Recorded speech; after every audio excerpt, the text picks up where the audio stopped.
بسم الله الرحمن الرحيم، والصلاة والسلام على رسول الله وعلى آله وأصحابه واتباعه إلى يوم الدين.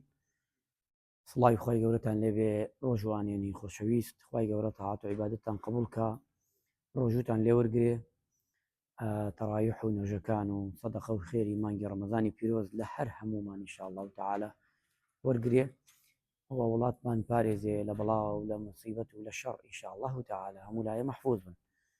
هاتمە خزمەتان بۆ بەرنامەی دەشەوی قەدر ئینشاءالله تعالى لە مزگەوتەکەمان.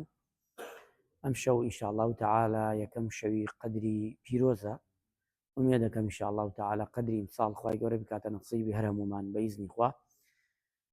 بەرنامەی وەخشتەی شەوانی قەدر ئینشاءالله ئاوایە حەزمان کرد بۆ نوێژ خوێنانی مزگەوتەکانمان و ئەوانیشی کە دێن بۆ لای ئێمە بە ئیزنی خوا و ئەوانیشی کەوا متابعی مزگەوتەکەمانەکەن ئینشاءالله تعالى لە پەیجەکانەوە ئاگادار بن، پێشوەخت ئاگادارتان بکەینەوە.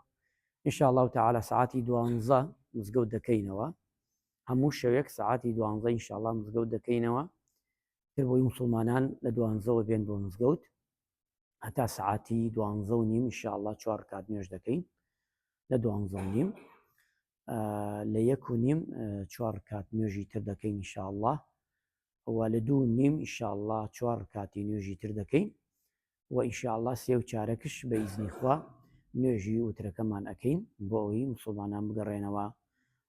هەم هەیە ئافرەتی لەگەڵایە و هەیە خێزانی لەگەڵایە و هەیشە ئەچێ خێزانی هەڵەسێنێ بۆ ئەوەی بۆ پارشێو، و لە نێوانی ئەمەشدا ئینشاءالله تعالى وتارێکمان دەبێت لە ساعتی 2 ئینشاءالله، و لەگەڵ ئەوەشدا ئینشاءالله مسابقەمانەیە وەک ساڵانی تر ئیمساڵ ئینشاءالله هەوڵەدەین لەو خێرخوازانەش وەک پار و پێرار نەبێ ئیمساڵ بێنە پێشەوە هەرێکی خەڵاتێکمان بدا ئینشاءالله و لە ڤیدۆی تایبەتدا باسی دەکەین بۆ خزمەتیەوە. ئەم ساڵ لە ساڵانی تر جیاوازتر ئینشاءالله ئەتوانین شەوانی قەدر زیاتر گەنجەکان ئینشاءالله نوێژمان بۆ بکەن، ئەو گەنجانەی کە دەنگیان خۆشە ئێمە ئینشاءالله بەرنامەیەکی ترمان داناوە بۆ خزمەتیەوە بۆی بتوانین تام و چێژ لە عیبادەت وەرگین.